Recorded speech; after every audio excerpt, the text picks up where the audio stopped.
Trevor Hedge, mcnews.com.au in the Canary Islands at the launch of the KTM 1050 Adventure, the fourth machine in KTM's Adventure lineup and the most affordable.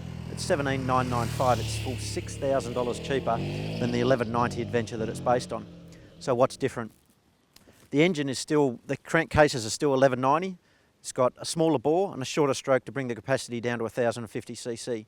Horsepower has been brought down to 95 horsepower, so it meets European A2 learner licence limits. Does it feel that much difference on the road? No, it doesn't. The thing still really pulls hard. Up until 6,000 RPM, it matches the 1190 for torque, and there is a whole lot of torque there. It's prodigious. The thing picks up the front wheel on the exit of tight turns without much provocation at all.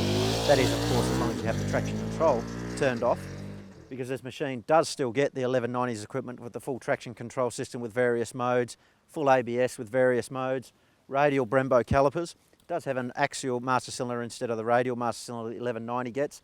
There's a few other little things that have been changed to help keep the price down, and like I say, that $6,000 is a very big difference. One of the other changes is the switch to cast rims, which again are a little bit more affordable than spoke rims, but you do still get some of the nice 1190 touches of this great luggage attachment system here, which brings the luggage much closer to the centre line than the previous 990 machines, which due to the pipes up the top here, the luggage had to sit out quite a long way, and off-road that really wasn't the greatest feeling having the cases out that far.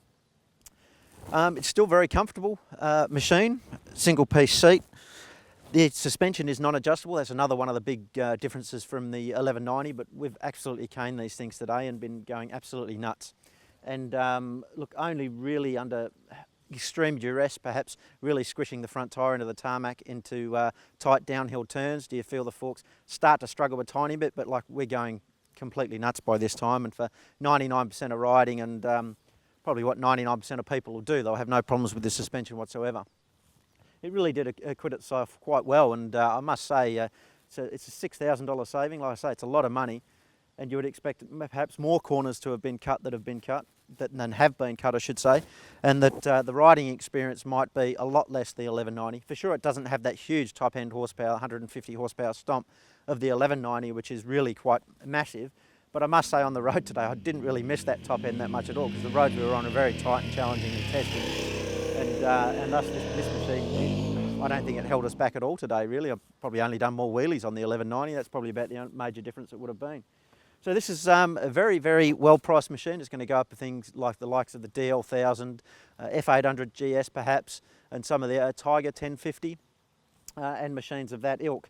So it's still obviously going to be very capable off-road. It's a KTM and it's based on the 1190 Adventure, but much more affordable. As a street bike, it'll make a fantastic street bike. It's a little bit lower, so those are a little bit short in the leg, find the larger machines perhaps a little bit daunting.